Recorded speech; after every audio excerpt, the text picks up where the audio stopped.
a man, who they say he murdered 3. Strange things have happened there. No stranger would it be if we met at midnight in the hanging tree.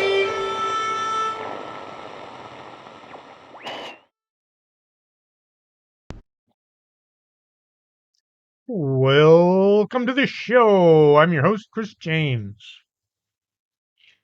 The number one coffee shop in the world is the Organic Man Coffee Trike.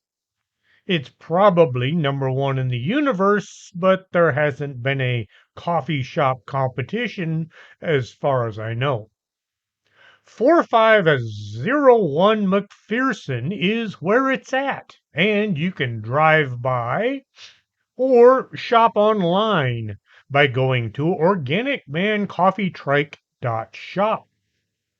Drinking hot black water is lame. Drinking less than the best is, well, less than the best. The best coffee in the universe is at Organic Man Coffee Trike. Don't drink puddle water. Some of y'all might catch that reference. If not, you need to read more. One of my favorite books is Shades of Grey, The Road to High Saffron.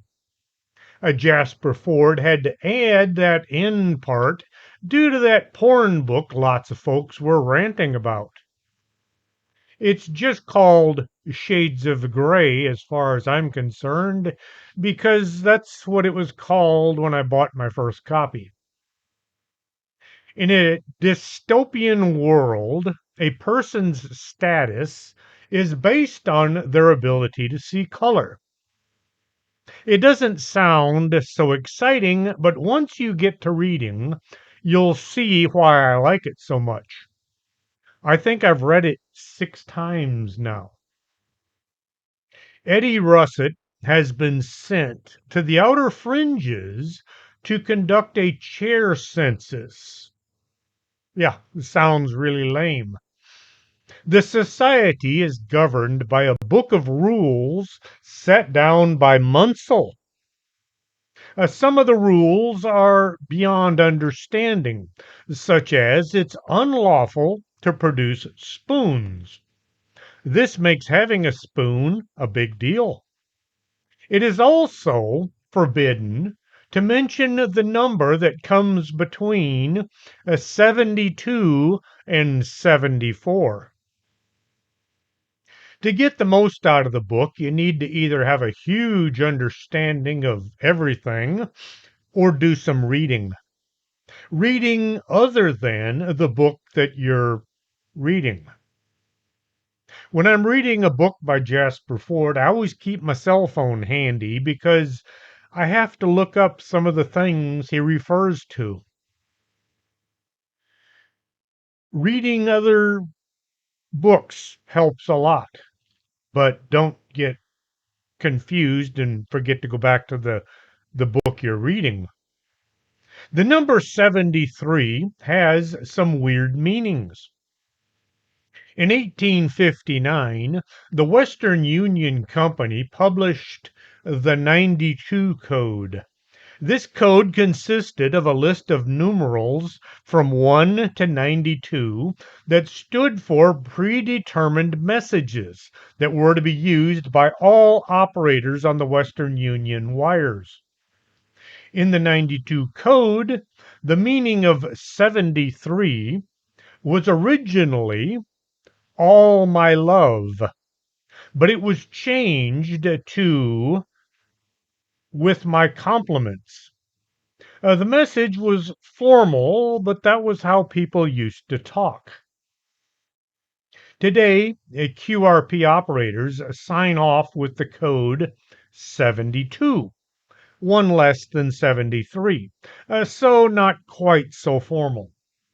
They're not just saying goodbye, but also thanks and hope to speak to you again. The mathematicians in the book, getting back to the book, of course, They don't explain why 73 is apocryphal. They just say that it is. In mathematics, 73 is a prime number. It is also the 21st prime number and the second sphenic number. It has a total of 8 divisions. A 73 is a palindrome in base 10, and its mirror, a 37, is a rep digit. All that mathematical talk. 73 is the only prime number with this property. It is also known as an Einstein prime and a lucky number.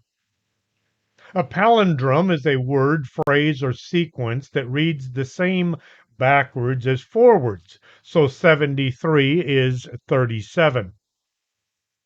In numerology, 73 is a combination of two numbers, 7 and 3.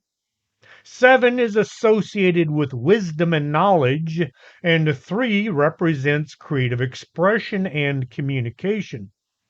Together, these two numbers create a powerful combination that is often associated with communication, creativity, and success.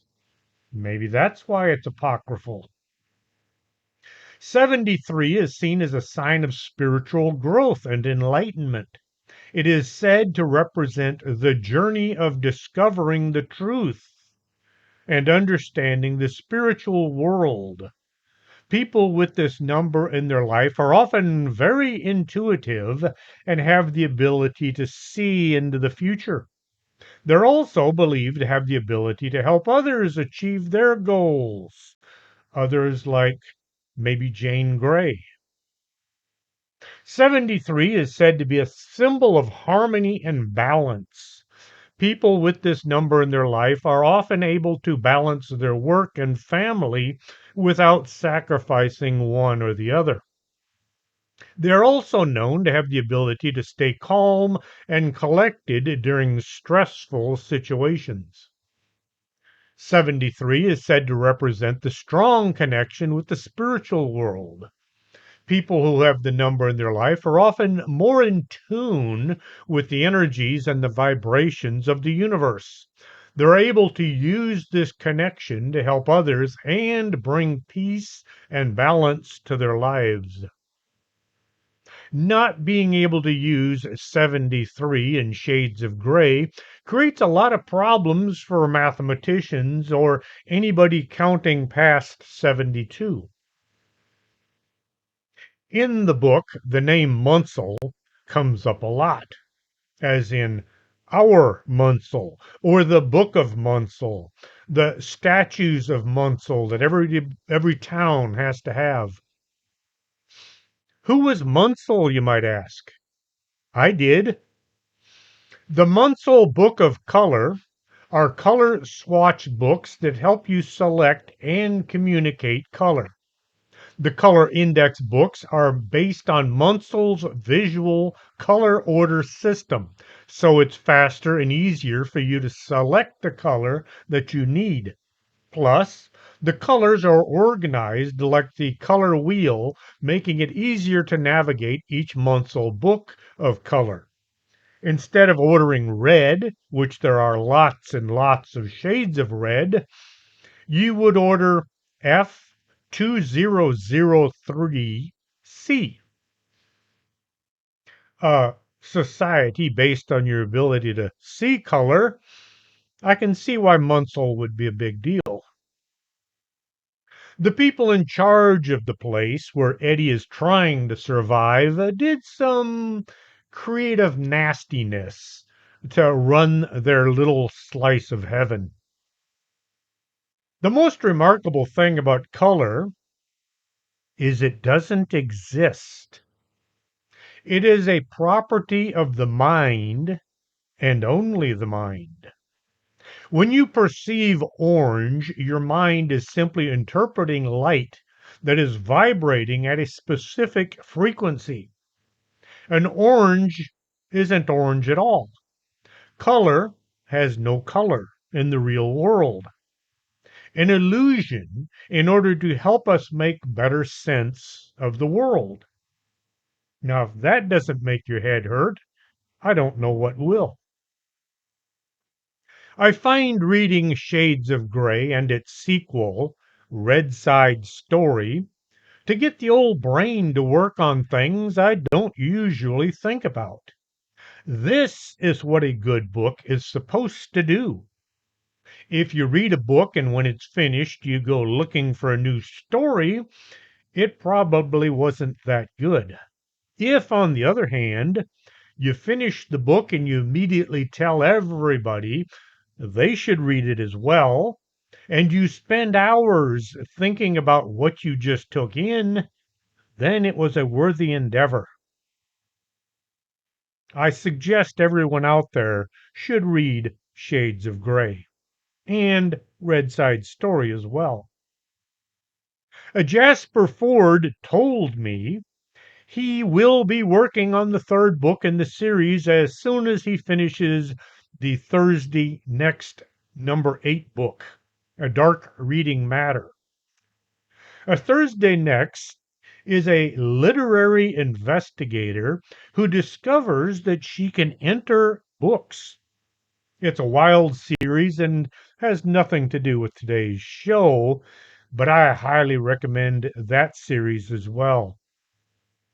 The first book is The Eyre Affair, as in Jane Eyre, and you have to really have an ability to disregard a lot of history because in the Jane, wrong character, in the Thursday Next world, they're still using airships and they have pet dodos, but it's a fun read.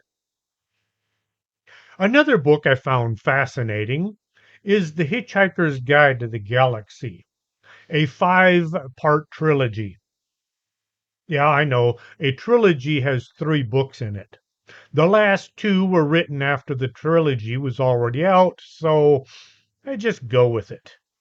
Some folks will say it has 6 books, and others say that there are 10.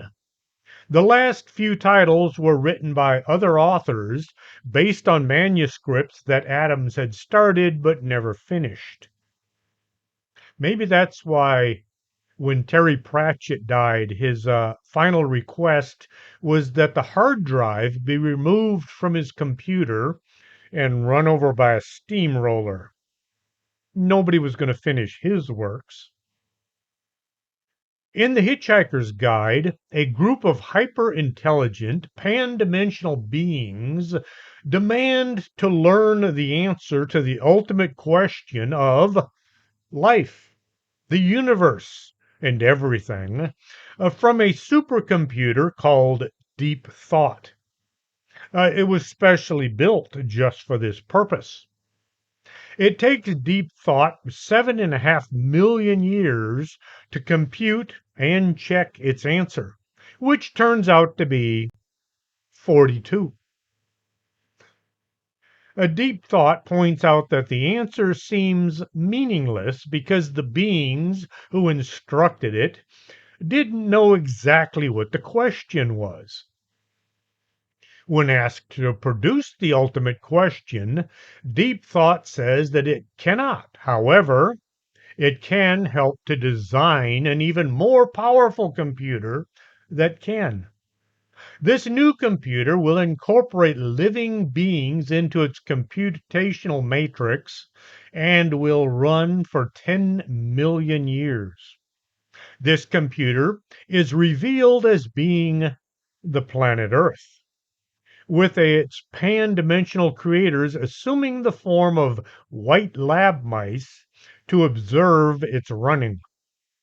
The process is hindered after 8 million years by the unexpected arrival on Earth of the Golgafrinchians, and is then ruined completely 5 minutes prior to completion when the Earth is destroyed by the Vogons to make way for a new hyperspace bypass. You'll notice I'm not using my Art Bell coffee cup I went back to the steel one because the cats kept looking at the other cup. You know how cats like to knock things off of everything. What do you get if you multiply 6 by 9? 42? Well, 6 times 9 is actually 54. The answer was deliberately wrong for that question because the question was miscomputed. It is actually 6 times 7. The story was originally outlined by Adams as a Doctor Who and the Cricket Men, which was supposed to have Tom Baker playing Doctor Who. It was a 6-part story. It was rejected by the BBC. They later considered it as a plot line for a second series of the Hitchhiker's Guide TV series, but it was never commissioned. Doctor Who episode number 42 was titled 42, and it ran for 42 minutes. When asked about the answer to the ultimate question, Douglas Adams said he was sitting at his desk thinking about a funny answer and just decided to go with 42 because it popped into his head. What I just said about Doctor Who episode, it was not the 42nd episode. It was titled 42 and it ran 42 minutes. I have completely lost track of how many episodes there were up until Peter Capaldi, and then the show kind of went downhill as far as I'm concerned. Uh, they just changed too many parts of the show. Peter was okay, but after that, no. The musical group Level 42 named themselves after the answer in Adams' book. Level 42 was an English jazz funk band formed on the Isle of Wight in 1979. This ensemble carved out a significant place in music with numerous hits throughout the 80s and 90s. Their breakthrough came with the single Lessons in Love, which climbed to the number 3 in the UK chart. Something About You rose to number 7 in the US charts. Yes, I have them on my truck's playlist. What else can we figure out from the number 42? There are many ways to create a rainbow. Raindrops, waterfalls, garden hoses, mist, spray bottle even. All these that you really need to make sure of is that you have plain water, not salt water. The rainbow comes from light reflecting off of water droplets. They originate in a direction opposite to the direction of the light source. They all have a peak intensity spread out in an arc-like shape, a shape that's actually a fraction of a full circle, which is offset at 42 degrees from the direction of the light source. 42 is the sum of the first 6 positive even numbers. 2 plus 4 plus 6 plus 8 plus 10 plus 12 equals 42. This gives it a certain mathematical elegance. When examining its factors, we find that 42 has 8 distinct factors. 1, 2, 3, 6, 7, 14, 21, and 42. Its prime factorization is 2 times 3 times 7, meaning it can be expressed as a product of 3 distinct prime numbers, a property that resonates in numerous mathematical contexts. I am not into math, but it is interesting. The factor pairs of 42, 1 is 42, 2 is 21, 3 14s, and 6 7s showcase a balanced symmetry. Even more fascinating, 42 appears in the realm of higher mathematics. In 2019, mathematicians finally found a solution to a centuries old problem of representing 42 as the sum of three cubes, demonstrating an unexpected bridge between elementary arithmetics and advanced number theory. Now, I have no idea what number theory is. The way I see it, numbers are numbers, but mathematicians get paid a lot of money to sit around and think about numbers. So often that they've replaced a lot of numbers with letters and weird little symbols. I think they spend too much time alone in laboratories. In mathematics, prime numbers serve as the building blocks of all other numbers. They're fundamental to number theory, and 42 has a special relationship. 42 is the product of the first three prime numbers that form a complete set when multiplied. The relationship to prime numbers gives 42 a certain foundational quality. It's built from the atomic elements of mathematics in a neat, ordered way. I didn't know there were atomic elements of mathematics, but there you go. Baseball fans may recognize number 42 as Jackie Robins' jersey number, which was retired across all Major League Baseball teams, the only number to ever receive this honor. Robbins broke the baseball color barrier in 1947, making 42 a symbol of social progress and equality.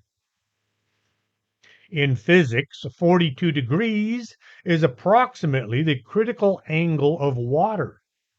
When light passes from water to air, it completely refracts rather than reflects. Correction. It completely reflects rather than refracts if it hits the surface at an angle greater than 42 degrees. This is why, when underwater, you see a mirror of the world above when you look up at a sufficiently low angle. The angle of DNA double helix is 42 degrees, meaning that the very blueprint of life twists at this particular angle.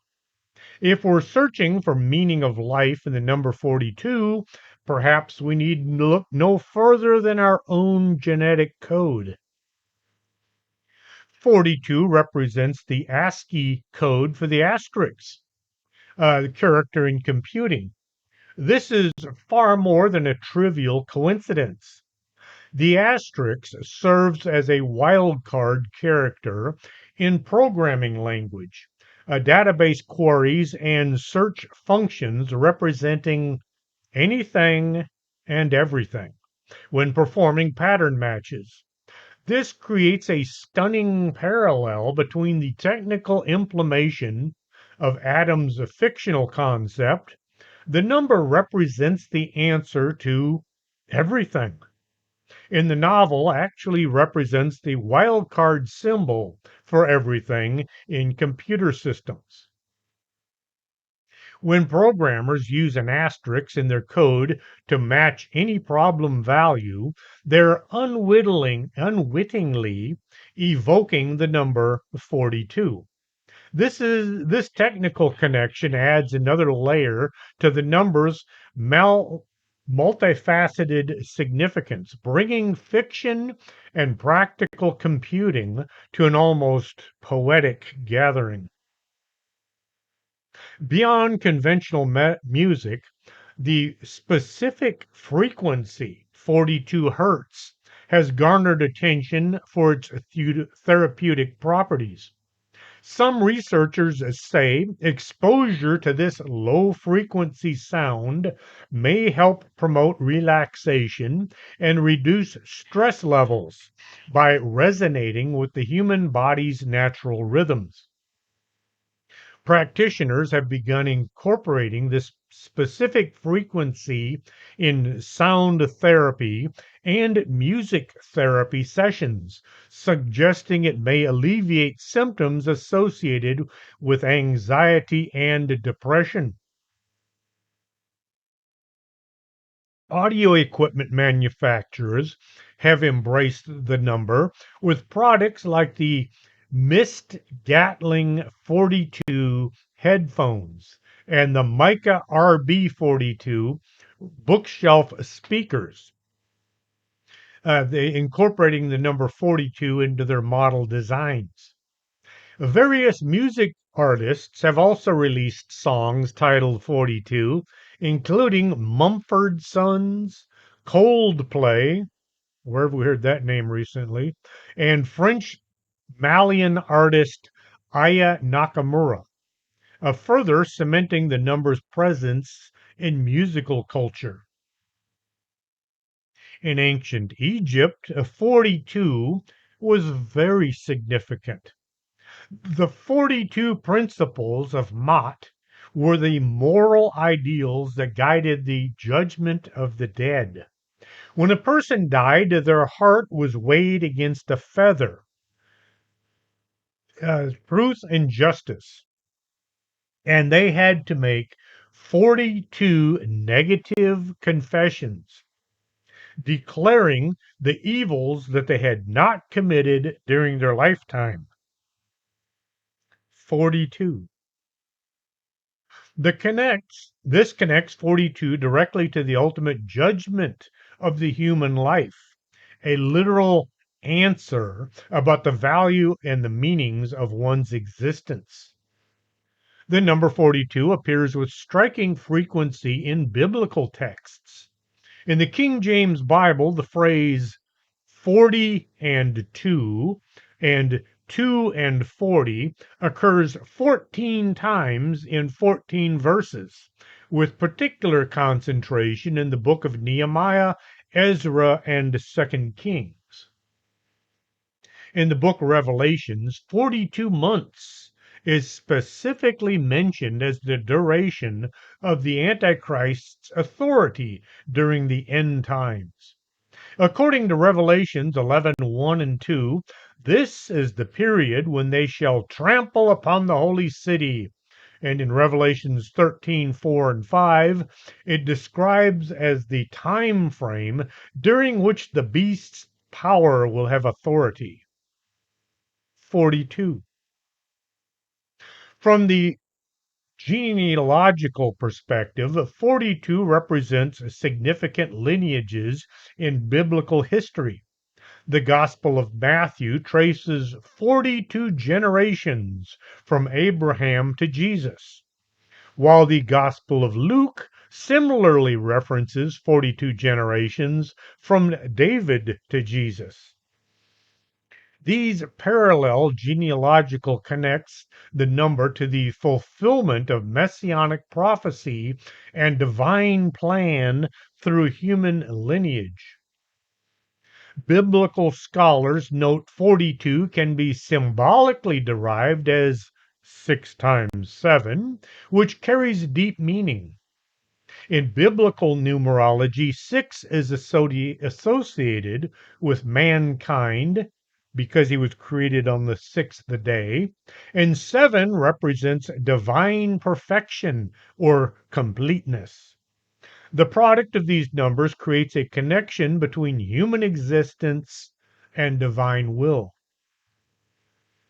In Hebrew, 42 is written as Mem-Bet, which carries additional symbolic significance. Some interpretations suggest Mem-Bet is also an allusion to the written and the oral Torah. The first part represents the written Torah, which begins with it. The second part represents the oral Torah, which begins with that character. This connection to foundational religious texts adds another layer of meaning to the number in Jewish mystical traditions. Other biblical connections include the tribe of Levi, who received 42 cities. A king Ahaziah, yeah, that guy, Ahaziah of Judea began his reign at the age of 42, and the children who mocked the prophet Elisha were attacked by 42 bears. And the phrase little children appears 42 times in the Old Testament. These appearances in sacred texts lend 42 a mystical quality that transcends mere numerology. In Chinese culture, the number 42 is a special significance because when spoken in Mandarin, it sounds very much like the phrase easy death or it is easy to die. This has made 42 somewhat taboo in certain contexts, highlighting how even the sound of a number can carry meaning across cultural boundaries. Perhaps as Adams was sitting there contemplating the ultimate answer to life, the universe, and everything, his muse came down from on high and whispered in his ear, "You should go with 42."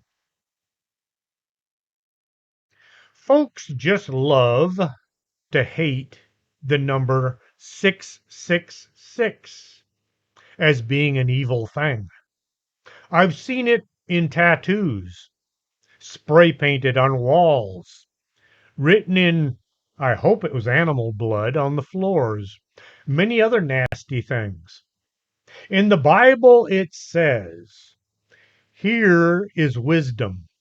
Let him who has understanding calculate the number of the beast, for the number is that of a man, and his number is 666." Many people believe 666 is Lucifer's number. When you dig deeper into the Bible and its historical context, there's evidence that the author of Revelations was using numbers to send his early Christian readers a coded message. In the Bible, the beast refers to an evil looking creature that the author of Revelations saw rising out of the earth in an apocalyptic vision of Revelations 13:11 through 18. This creature could perform miraculous things, demanding that everybody be marked with its name or number in order to buy or sell anything, and killing those who did not worship it. Over the centuries, scholars have wondered whether this beast referred to someone who had come and gone, has yet to come, or no person in particular. The book of Revelations was written in Greek, the language of the Christian world in the 1st and 2nd century AD. There were no numbers in Greek, at least not numbers that we use today. We use the Arabic numerals 0, 1, 2, 3, and so on. Instead, each letter of the Greek and Hebrew alphabet has a numeric value. For example, alpha equals 1, beta equals 2, pi equates 80, and psi equals 700. The Greek speaking Christians reading Revelations would have been very comfortable reading letters as numbers. They also would have been comfortable turning numbers back into letters, thanks to a practice called isopsophy. How come we don't use that word anymore? Yeah, probably because it doesn't pertain to anything we do. Isopsophy. Probably mispronouncing it. Isopsophy in Greek means equal in numeric value and was a popular way of playing with words in the first century. The trick was to add up numeric value of one word and then find a second word or phrase that added up to the same number. Numerically equal words had a special connection. One of the best known first century's isopsophies, it came from a Roman historian, Suetonius. A calculation knew Nero his mother slew.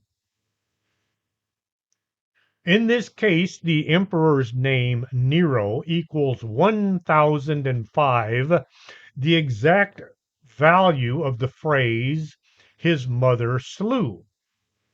For Romans who suspected that the ruthless emperor had murdered his mother, this isopsophy was the proof. According to Thomas Waymont, a classic professor at Brigham Young University, archaeologists have discovered ancient Roman graffiti that substituted numbers for names. There's graffiti at Smyrna and Pompeii that says, I love her, whose number is 1308. That's pretty common, actually. Hopefully, everybody did their math correct and they could make the connection. Another set of graffiti said, I love her, whose name is 545. Amremnus thought upon his lady Hermonia for good. The number of her honorable name is 45. Don't ask me how you get these numbers. I don't know. I'm sure somebody out there does. The folks writing out these code numbers knew what they wanted to say, and the folks reading them probably did as well. Some biblical scholars believe the author of Revelations intended 666 to be an isopsophy solved by his first century readers. The author says this is the number of a man, which is the classic isopsophy formula. Christians might have figured out this number of the beast was a coded message. Revelations is famously cryptic. In apocalyptic writings, an angel or other heavenly messenger often reveals their meaning through coded speech. As a reader, you're seeing something through the eyes of a visionary, and he's telling you about it. You need to make sense of this. That's part of your experience and participation in the vision. According to most scholars, 666 was a coded reference to Nero, a beastly emperor who brutally persecuted early Christians in the Roman Empire. To solve the isopsophy and equate Nero with 666, you must use the full name, Caesar Nero, in Greek. The translation of Caesar Nero to Hebrew is NRWN QSR, and I have no idea how to pronounce that. Or in English, Neron Kaiser. These letters add up to 666. Some early manuscripts of Revelations have the number written as 616 instead of 666. The standard explanation is that Caesar Nero is written differently in Greek and Latin, another language spoken by early Christians. In the Latin version, the letters do add up to 616. James Hamilton, a professor of biblical theology at the Southern Baptist Theological Seminary, is an author of Revelation, the Spirit Speaks to the Churches. He sees powerful symbolism in the repetition of the number 6 for a person on a spiritual journey. In biblical symbolism, 7 represents completeness. On the seventh day, God rested, or perfection. Only Jesus Christ achieved true perfection. If Jesus had a symbolic number, it would be 777. The number of the beast might be a warning sign for Christians to beware of Satan's cheap imitations of Christ. That's the best Satan can do, one short of perfection. False Christs raised by Satan could take the form of a corrupt emperor, such as Nero, or even modern cultural norms that rebel against God in God's sight. If participation in that culture entails worshiping false gods or denying something that the Bible teaches, Christians needed to say, I am not going to take the number or the name of the beast. 666 is also an angel number. Repeated single digits that have spiritual meaning for guardian angels or spirit guides. In the world of angel numbers, 666 is not a bad omen. Depending on the interpretation, it can be a good sign. Angel number 666 may be a sign that your focus on the problems of daily life overshadow what is truly important. 666 is a gentle reminder to sit with your inner voice so you don't lose sight of the big picture, your life's purpose. What was it Steve Martin said, his special purpose? Taking note of where you see this angel number could lend insight into which part of your life needs refocusing to achieve balance. 666 might mean investing in your relationship, self love, family members, or other aspects of domestic life rather than material possessions. If you're focusing on your twin flame relationship takes up all your energy and overwhelms other elements of your life, 666 may be the sign to deprioritize your romantic life. The true meaning of this angel number is to bring balance to you. 666 might mean investing in your relationship. Wait, didn't I just say that? My notes. I look up, I look down, I look up, and I forget where I'm at. If you're unhappy in your current career, 666 might be a positive sign. It encourages you to let go of self doubt, take stock of your career path, and set goals for personal growth. Find balance between your career and your well being by taking time to practice some self care. I used to have a little gadget back before everybody had this little gadget that allowed me to connect to the internet with my computer, my laptop, anywhere there was a cell tower. I'd plug it into the side of the computer. I would type in the number, the secret code number, and suddenly I had internet connection anywhere. Today, that's not a thing, but back then, it was a wow. My unique number for my little gadget had 666 in it. My Texas state carry permit also has 3 6s in it. Every time I see a friend of mine who's in law enforcement, I'll show them that card and I'll say, "Does this mean something?" And every once in a while they'll go, "Gee, I hope not."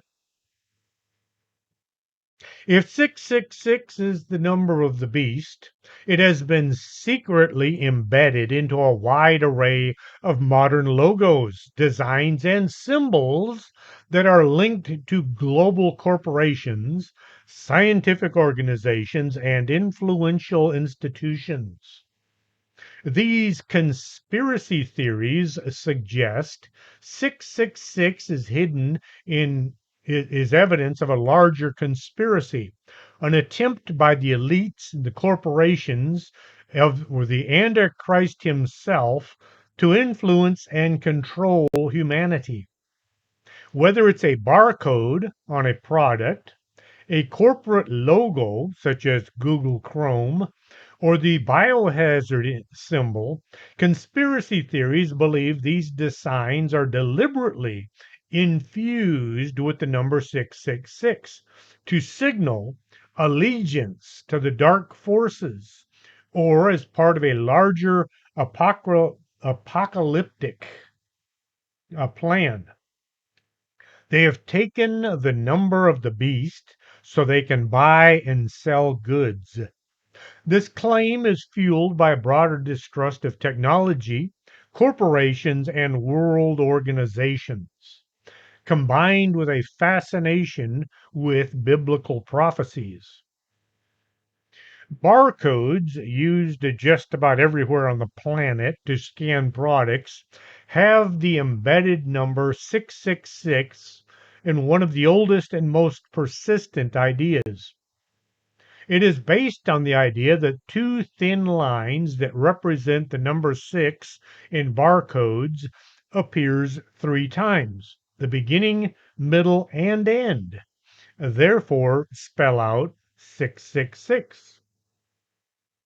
The logo for Monster Energy drinks features three vertical slashes that form a stylized M, has been interpreted by conspiracy theorists as a hidden reference to 666 in Hebrew numerology. The CERN logo consists of several interlocking rings and curved lines, which, if you view it, looks like 666. They argue that CERN as an organization pushes the boundaries of science and technology, and they're involved in darker occult activities, and that the logo is evidence of this. You know, human sacrifices in front of that statue of Shiva, things like that. The difference between a conspiracy theory and the truth is about 6 months. So far, 25 former conspiracy theories have been proven true. Someday soon, we might run out of conspiracy theories. You know, the term conspiracy theory was invented by the CIA to get people to stop looking into the murder of the President John F. Kennedy. Why would they do that, I wonder? The number 13 is considered an unlucky number in a lot of countries. The end of the Mayan calendar's 13 Baktun was superstitiously feared as a harbinger of the apocalyptic 2012 prophecy. The only thing that ended, as far as I could tell, was the Scholars Coffee Shop went out of business. It was only yesterday, well, actually, it was 13 years ago, that all those folks were appearing on Coast to Coast saying that the end was nigh, and please buy my book before it's too late. You don't hear much out of these people these days. Movies were made, books were written, magazines were out there, all saying the Mayans said December 21st, 2012 will be the end of the world. I'm pretty sure we're still here. Or is this just a simulation in a computer? Fear of the number 13 has a recognized phobia Triskaidekaphobia, a, a word that was first recorded in 1911. The superstitious sufferers of triskaidekaphobia try to avoid bad luck by keeping away from anything numbered or labeled 13. As a result, companies and manufacturers use any way of numbering or labeling in order to avoid this number.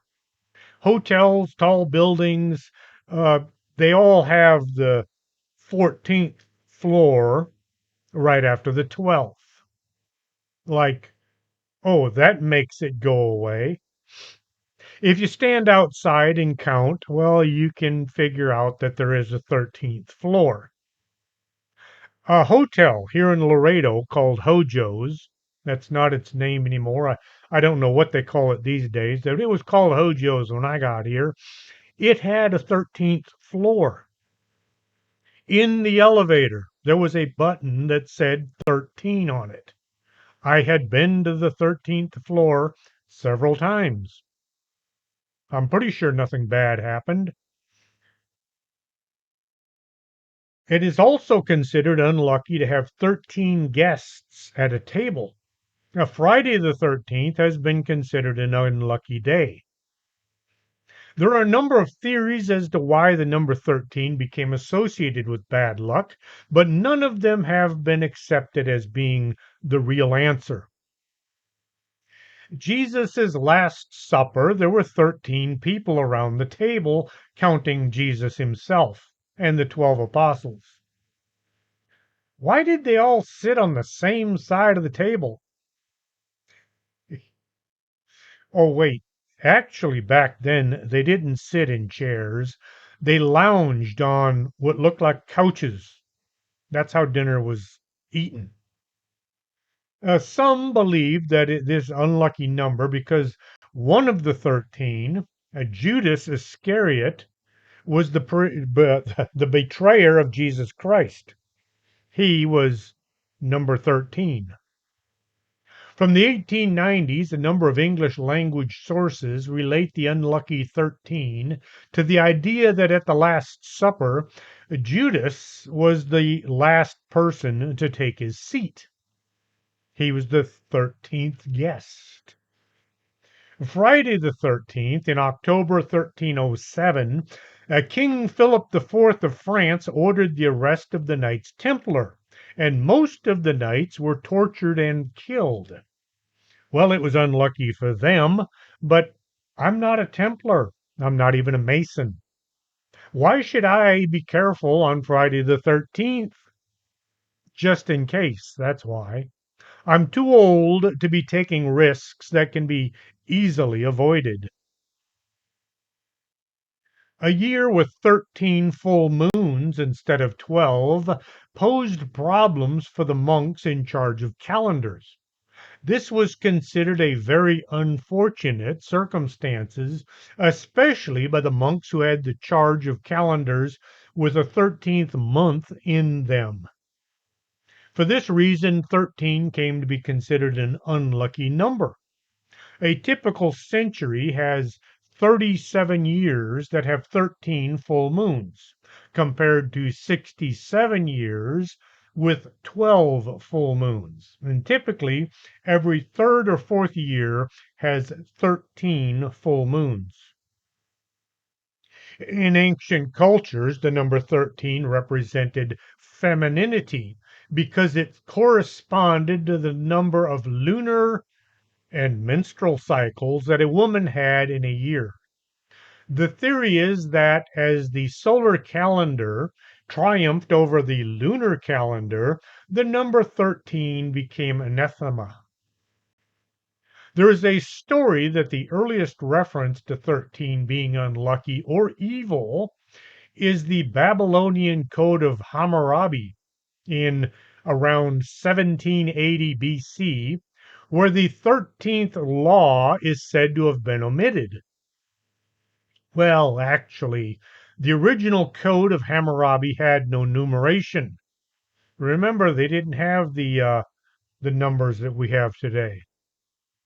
The translation by L. W. King in 1910, edited by Richard Hooker, omitted one article. If the seller has gone to his fate, as in he died, the purchaser shall recover damages in said case fivefold from the estate of the seller. Other translations of the Code of Hammurabi included the 13th article.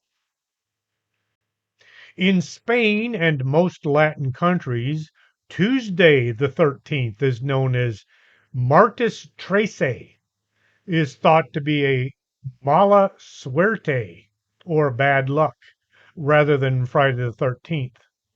So Tuesday is the day.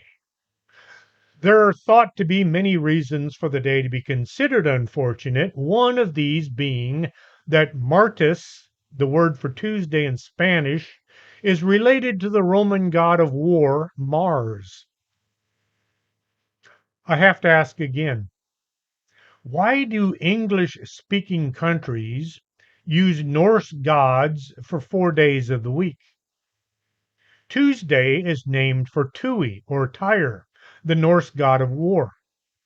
Wednesday is Odin, or Woden's day. That's why it's spelled so weird. Wednesday, Woden's day. Thursday is Thor's day, the god of lightning and thunder. Friday was named for Frigg. If you see it spelled in Norse, you can kind of see how that works out. The Norse didn't speak English, and the English didn't worship these gods. So why name days of the weeks after them? Saturn is named for the Roman god Saturn. Saturday. Saturday is named for the Roman god Saturn. That guy had lots of human sacrifices. You should be able to figure out what Sunday and Monday stand for. Moon Day. There's also an Old English saying, correction, it's not in English. There is an old saying in Spanish. En martes es ni te casas, ni te embarcas, ni de tu casas te apartes. I'm glad I didn't have to say that one during my Spanish test. This translates as on Tuesday, don't marry, don't start a journey, nor leave your house, adding to the thought that Tuesdays are not the best days to be doing anything. My wife can rattle that thing off like she grew up saying it, which she did.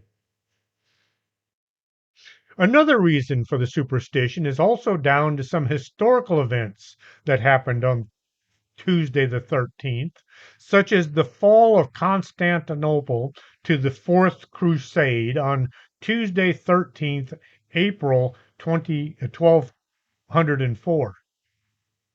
While you may not be superstitious yourself or take no notice of the dates, for some people it's more serious.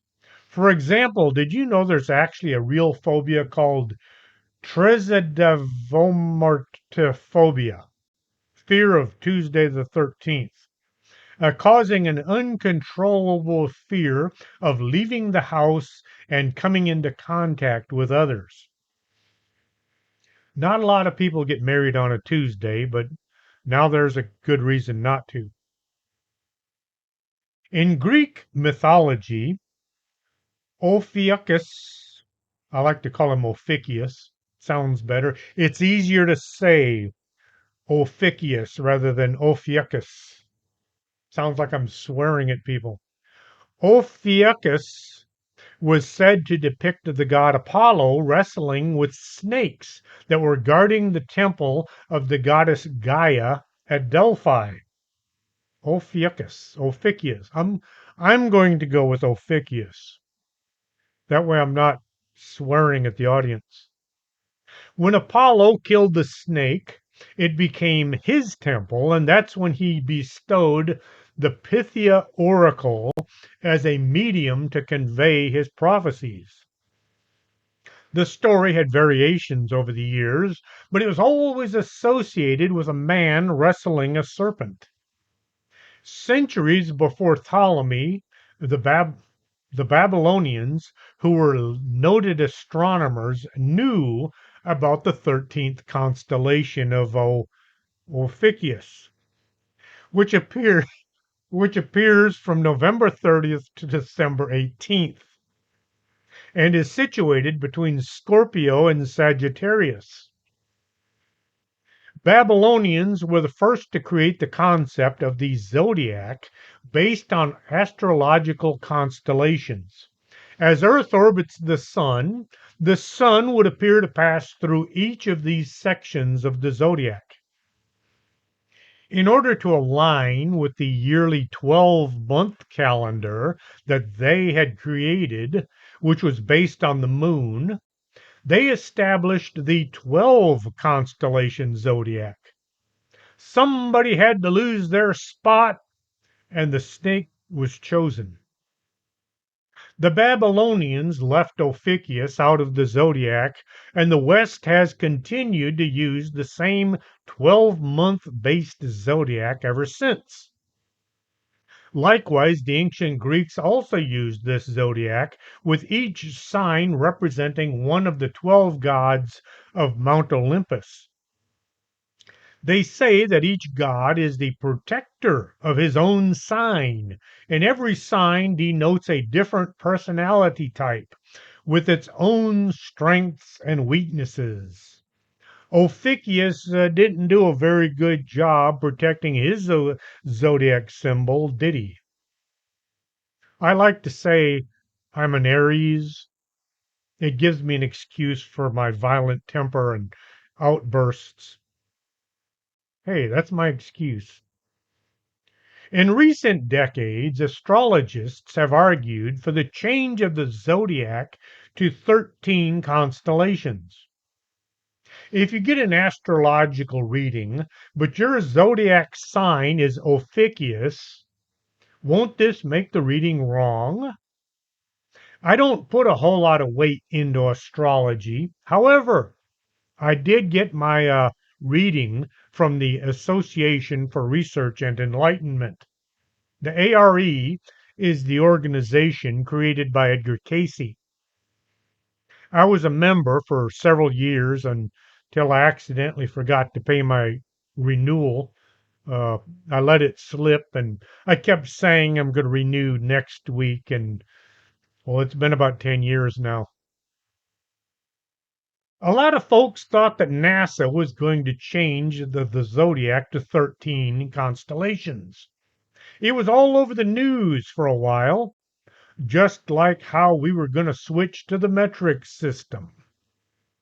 I get pissed off every time I use a tape measure and I see those metric marks that take up half of the tape.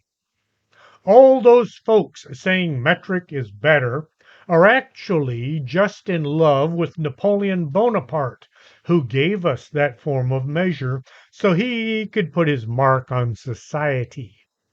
That's why people think he was so short. Switching from royal measurement to metric and then back to royal, Napoleon lost a couple of inches. He was 5'6", the same height as Alexander the Great. Back then, this was an average height.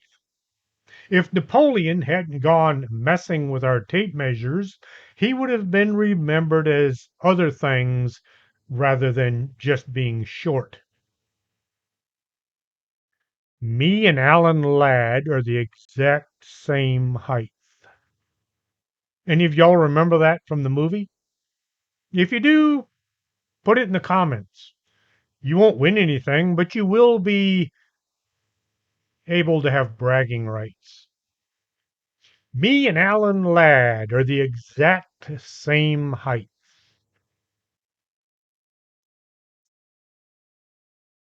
NASA finally did come out and say they were not going to add the 13th zodiac to the constellations. I have to ask, who cares? NASA has nothing to do with astrology. So why worry what they say? Let's let the astrologists decide how many zodiac symbols there should be.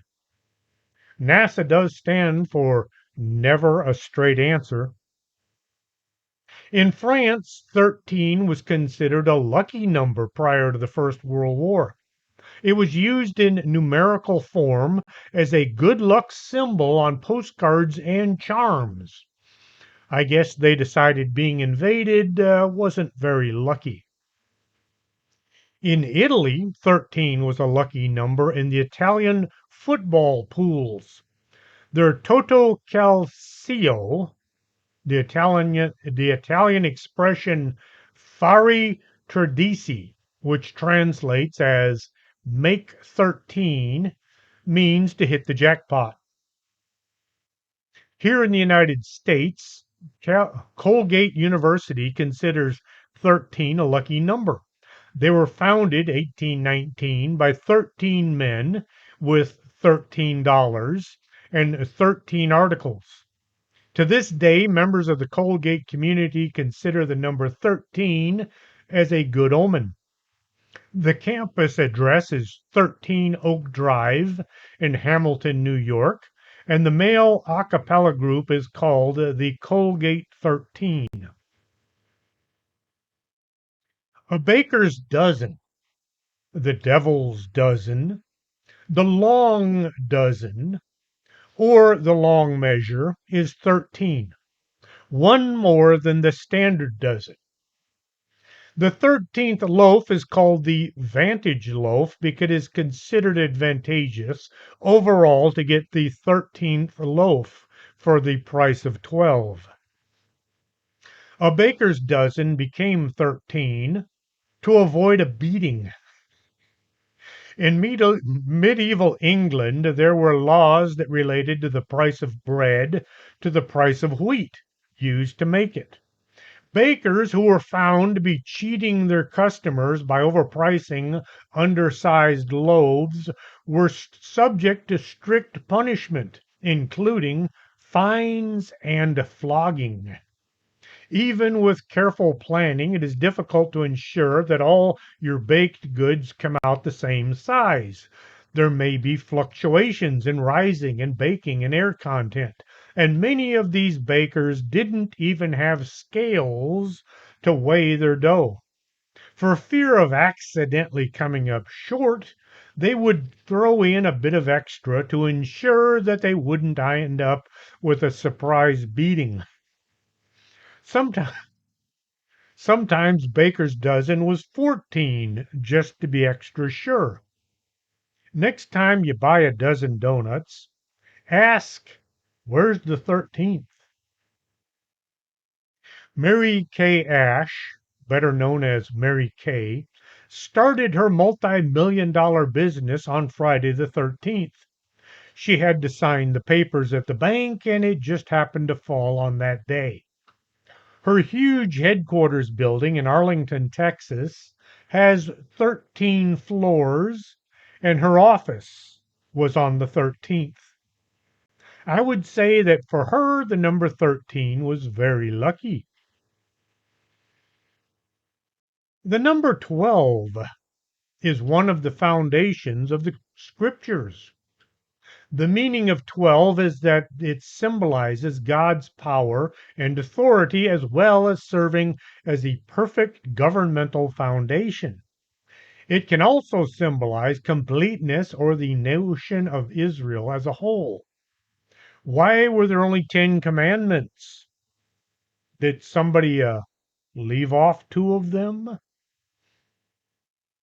God specified that 12 unleavened cakes of bread be placed every week in the temple along with frankincense next to each of the 2 piles that were to be made.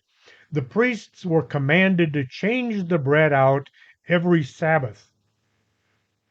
Christ had 12 men that worked with him, the 12 apostles, that were there to help him spread the good news and the gospel to the entire world.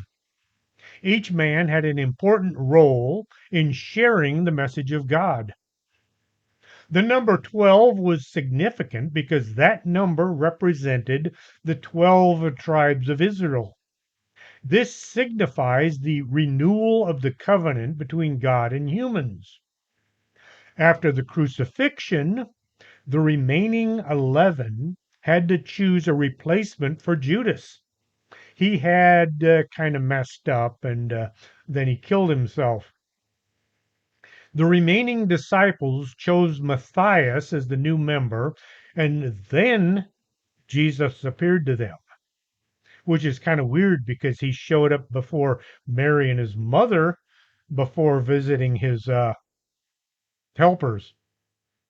There had to be 12, not like there can only be one. Yes, that's a Highlander reference. I watched the movie, but never the series. 12 was the number needed to fill the group. With Jesus, there would be 13. A coven is made up of 13 witches. And this is a jab at Christianity. Look how Halloween is just before All Souls Day, and Walpurgis Night is the night before St. Walpurgis Day. It goes both ways as each group adopts each other's holidays. I'll bet a lot of you out there have never heard of Walpurge. Go look it up. April 30th, exactly 6 months from Halloween. Do numbers hold power? I believe they do. Just look at the impact the number 13 has on society. It's either a good luck symbol or a curse, depending on where you're from. Either way, it does seem to hold power. The boys in the white lab coat tell us there is nothing to any of these numbers, yet some scientists have studied and found real evidence that these numbers have meaning. February 13th, 2026 is going to be a Friday. We can do an experiment. Use citizen scientists. I'm going to need a few volunteers to do some risky endeavors, and then we'll see how they turn out. Let's find out if Friday the 13th really is a bad day to do things. Till next Saturday, this is Chris James for Strange Things.